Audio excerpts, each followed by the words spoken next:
اعوذ باللہ من الشیطان الرجیم، بسم اللہ الرحمن الرحیم۔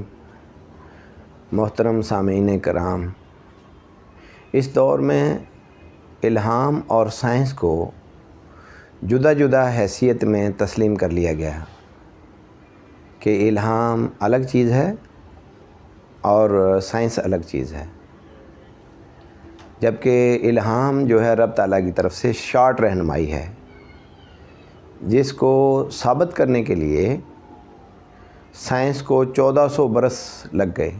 ابھی بھی بہت ساری حکمتیں پوشیدہ ہیں، تو لہٰذا الہام کے ذریعے سے رب تعالیٰ نے شروع زمانے سے لے کر آج تک انسانیت کو ترقی دی ہے، اور اس ترقی کے عمل میں انسان کی عقل کا عمل دخل ہے۔ تو سائنس مین عقل، تو لہٰذا الہام اور سائنس نے مل کر انسانیت کو ترقی دی ہے، کیونکہ آج کا جو نوجوان ہے اس کا تقاضا ہے کہ الہام کو سائنس سے یعنی عقل سے ثابت کیا جائے۔ وہ اندھی تقلید نہیں چاہتا، بلکہ وہ ہر عمل کو عقل کی کسوٹی پر پرکھنا چاہتا ہے۔ تو میں نے کسی جائز کو ناجائز اور ناجائز کو جائز نہیں لکھا، بلکہ جائز میں فوائد کیا ہیں اور ناجائز میں نقصانات کیا ہیں، ان کو ایکسپوز کرنے کے حوالے سے منع نہیں کیا گیا۔ تو لہٰذا اذان کا مقصد کیا ہے، نماز کا مقصد کیا ہے، ہم جو تکبیر پڑھتے ہیں، ہاتھ اٹھاتے ہیں، ہاتھ اٹھانے کا کیا مقصد ہے، پھر اسی طرح ثنا کا مقصد کیا ہے، الحمد شریف سے پہلے اعوذ باللہ اور بسم اللہ پڑھی جاتی ہے، اس کا مقصد کیا ہے، پھر اس کے بعد الحمد شریف ہے، یہ ہر رکعت میں فرض ہے، انہی الفاظ کی بار بار ریپیٹیشن ہے، اور اس کو ام القرآن کہا گیا۔ آخر اس کی امپورٹنس کس وجہ سے ہے؟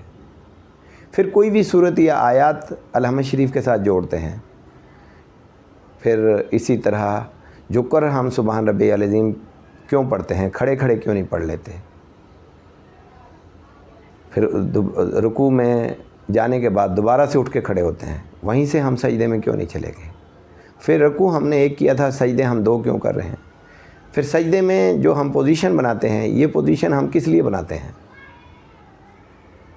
پھر اس کے بعد التحیات ہے، اس کا مقصد کیا ہے، پھر تشہد کا مقصد کیا ہے، درود شریف جس کی اتنی زیادہ فضیلت ہے اس کا مقصد کیا ہے۔ محترم سامعین، ہمیں 50 سال گزر جاتے ہیں نماز پڑھتے ہوئے، اذانیں سنتے ہوئے، لیکن ہم اس کی اہمیت سے بہرہ مند نہ ہو پائے۔ ہم نے غور نہیں کیا اور نہ ہی کبھی کسی سے بھی اس بارے میں سوال کیا کہ ان تمام اعمال کا، ان تمام اداؤں کا مقصد کیا ہے۔ آج میں اذان پر روشنی ڈالتا ہوں کہ اذان جس کا احترام ہے کہ خواتین سر پر کپڑا لے لیتی ہیں، اور اگر ٹی وی آن ہو تو ٹی وی کو آف کر دیا جاتا ہے یا سائلنٹ کر دیا جاتا ہے، ہماری کوئی بات چیت ہو رہی ہو یا ہماری کوئی میٹنگ ہو رہی ہو تو ہم اس کو سٹاپ کر دیتے ہیں اذان کی وجہ سے۔ تو یہ ایسا ہم کیوں کرتے ہیں؟ یہ احترام کس وجہ سے ہے؟ خواتین و حضرات، دراصل یہ احترام اس اناؤنسمنٹ کی وجہ سے ہے جو قرآن کی اساس پر اور نبوت کی طرز پر۔ رسول اللہ صلی اللہ علیہ وسلم جو محسن انسانیت ہیں اور رحمت للعالمین ہیں، انہوں نے جو انقلاب برپا کیا، اس انقلاب کے لیے اناؤنسمنٹ ہے۔ اللہ اکبر، اللہ اکبر، اللہ بہت بڑا ہے۔ بہت کا لفظ جہاں بھی استعمال ہوتا ہے وہ لامحدود کے لیے ہوتا ہے، کہ لامحدود، بے انتہا طاقتور، ہم اس کو بے انتہا طاقتور مانتے ہیں۔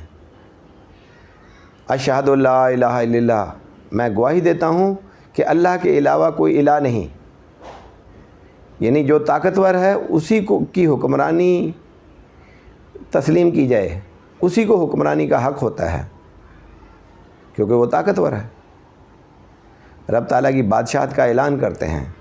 بادشاہت سے مراد کہ فطرت اللہ کے اصولوں کو ہم نے غالب کرنا ہے رسول اللہ صلی اللہ علیہ وسلم کی طرز پر۔ رب کہتے ہیں پالن ہار کو، تمام حاجتیں پوری کرنے والے کو۔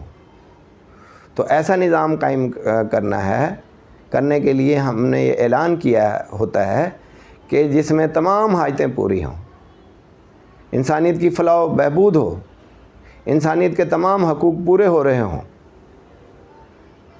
اشہد ان محمد رسول اللہ، میں گواہی دیتا ہوں کہ حضرت محمد صلی اللہ علیہ وسلم اللہ کے رسول ہیں۔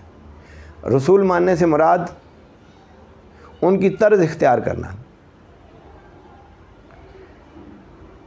جو انہوں نے کردار ادا کیا اس کی مطابقت سے کردار کا تعین کرنا۔ ان کی پوری لائف ہے جس کے لیے ہے، اس مشن کے لیے ہم کردار کا تعین کرنا۔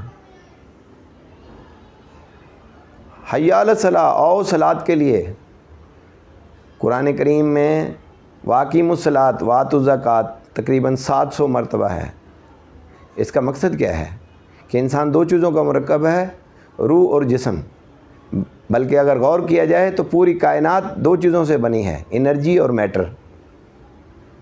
تو اس طرح روح جو ہے انرجی ہے اور جسم جو ہے ہمارا مادی جسم ہے۔ تو یعنی گویا کہ روحانی ترقی جس سے اخلاق درست ہوں، صلاۃ کا مطلب ہے کہ ہمارے اخلاق درست ہوں۔ تمام عبادات کے دو مقاصد ہیں، خدا خوفی اور قرب الہی۔ خدا خوفی غلط کرنے سے روکتی ہے، قرب الہی کا تصور نیکی کا ذوق اور شوق پیدا کرتا ہے۔ مقصد ہے کہ انسان اچھا انسان بن جائے۔ اور دوسرا وآتوا الزکوٰۃ، کہ توازن کی ضروریات اور خواہشات میں توازن کی بنیاد پر تمدنی ترقی ہے۔ تو یہاں ہم حی علی الصلاۃ، آؤ صلاۃ کے لیے روحانی نظام قائم کرنے کے لیے جس سے اخلاق درست ہوں، اور اخلاقیات کا تقاضا ہے کہ انسانیت کی فلاح کی جائے، ایسے جذبات اپنے اندر پیدا کر لیے جائیں جس سے انسانیت کی فلاح ہو۔ جذبات کرنے کا بھی ایک مقصد ہے، فلاح و بہبود کے لیے کردار کا تعین کرنا۔ حی علی الفلاح، آؤ فلاح و بہبود کے لیے اکٹھے ہو جاؤ۔